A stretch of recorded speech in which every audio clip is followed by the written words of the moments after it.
Shut up and sit down. राष्ट्रभाषा की समस्या पर निबंध। सामान्य एवं व्यवहारिक दृष्टि से समूचे राष्ट्र द्वारा और संविधान द्वारा स्वीकृत भाषा ही राष्ट्रभाषा कहलाती है।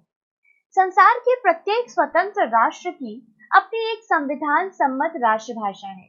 वे राष्ट्र जन और उनके नेता देश विदेश सभी जगह अपनी उस राष्ट्रभाषा के प्रयोग में ही गौरव का अनुभव करते हैं।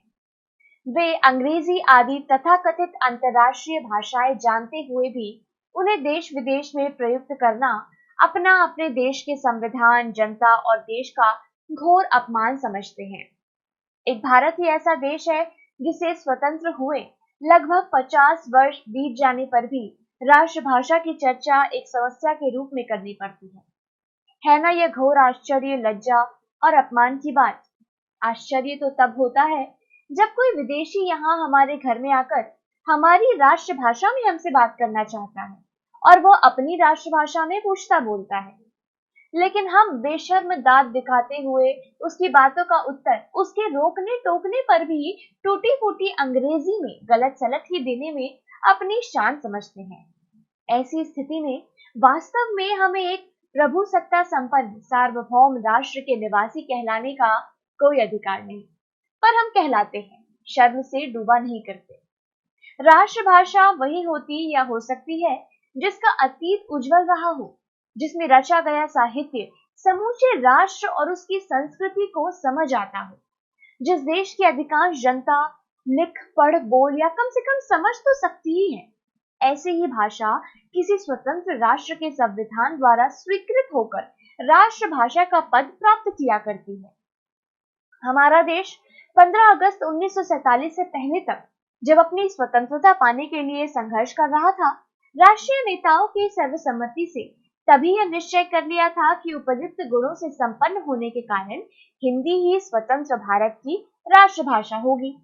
इसी कारण तब उत्तर दक्षिण सभी जगह हिंदी का प्रचार प्रसार एक राष्ट्रीय कर्तव्य मानकर किया जाता रहा। स्वतंत्रता प्राप्ति के बाद सन 1950 में जब हमारा संविधान बना और लागू किया गया, तब भी हिंदी को ही राष्ट्रभाषा के रूप में मान्यता दी गई। पर हमारे पंडित जवाहरलाल नेहरू जैसे उच्च नेता तक गलती कर बैठे। उन्होंने राष्ट्रभाषा को जारी होने के लिए अकारण ही 15 वर्ष का समय रख दिया। इन 15 वर्षों में शीर्षस्थ राजनेताओं की आपस में खींचतान के कारण राष्ट्रभाषा जैसे सर्वसम्मत बात ने भी उत्तर दक्षिण का प्रश्न खड़ा कर दिया। स्वतंत्रता से पहले जिन्होंने मुक्त भाव से हिंदी को राष्ट्रभाषा माना था, अब वही हिंदी साम्राज्यवाद और हिंदी थोपने जैसी घोड़ी बातें करने लगे। परिणाम स्वरूप 15 तो क्या लगभग 50 वर्ष बीत गए, फिर भी हम राष्ट्रभाषा की चर्चा एक समस्या के रूप में करने को बाध्य है। कितनी दयनीय स्थिति है हमारी मानसिकता और सर्व स्वीकृत संविधान की।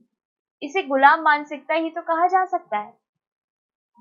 जब भारत स्वतंत्र हुआ, लोगों ने बड़े जोर शोर से हिंदी पढ़ना लिखना शुरू कर दिया था। दक्षिण भारत हिंदी प्रचार समिति की परीक्षाएं भी बड़े जोर शोर से होने लगी थी। उत्तर दक्षिण या पूर्व पश्चिम का कोई सवाल नहीं था।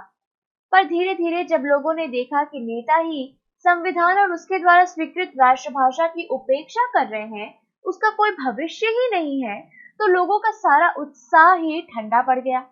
आज या तो लोग यह कहकर हिंदी की ओर ध्यान नहीं देते, यार यह हिंदी विंदी क्या पढ़ना, या फिर हिंदी बड़ी ही कठिन यानी रफ भाषा है, उसे पढ़ लिख पाना हमारे वश की बात नहीं है।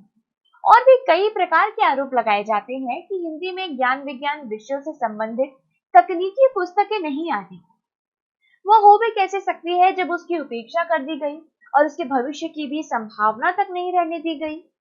हिंदी के नाम पर लाखों रुपया खर्च किया जाता है, भाषणबाजी और कागजी कार्रवाई भी बहुत होती है, पर व्यवहार के स्तर पर सब कुछ व्यर्थ होकर रह जाता है।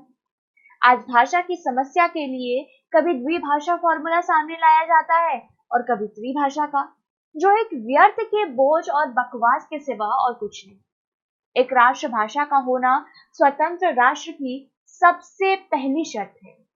उसके बाद कोई 2 भाषाएं पढ़े या 3, इससे राष्ट्र को कोई फर्क नहीं पड़ता। पढ़ने वाले की इच्छा पर निर्भर करता है। हमारी राष्ट्रभाषा नहीं है, इसी कारण आज हम अपने ही घर में एक दूसरे को समझ पाने में, पारस्परिक भाईचारे या भावनात्मक एकता का संवाद शुरू कर पाने में असमर्थ है। एक प्रांत का व्यक्ति दूसरे प्रांत में पहुंच विदेशी का एहसास करने लगता है। राष्ट्रभाषा और उसी में सभी प्रकार की शिक्षा की व्यवस्था न होने के कारण आज देश में शिक्षा का स्तर गिरता जा रहा है। विदेशी सभ्यता संस्कृति हम पर बुरी तरह प्रभावी होती जा रही है और भी कई प्रकार की प्रत्यक्ष बुराइयां पनप रही हैं। हम सब एक देश के निवासी होकर भी स्वतंत्रता प्राप्ति के 50 वर्षों बाद अजनबीपन के माहौल में जीने को बाकी है। इन सब से छुटकारा का एकमात्र उपाय है अपनी भाषा और उसी में सब प्रकार की शिक्षा दीक्षा। वही हमें अपनी सभ्यता संस्कृति से जोड़े रख सकती है। नहीं तो आज संबंधों की जो टूटन जारी है वो हमें एकदम तोड़कर हमारी स्वतंत्र सत्ता तक को बिखेर कर रख देगी। एक देश में कई भाषाई टापू उभर कर देश का मानचित्र ही बिगाड़ देंगे। अतः तत्काल सावधान हो जाने की सारे देश में एक राष्ट्रभाषा लागू करने की आज पहली आवश्यकता है।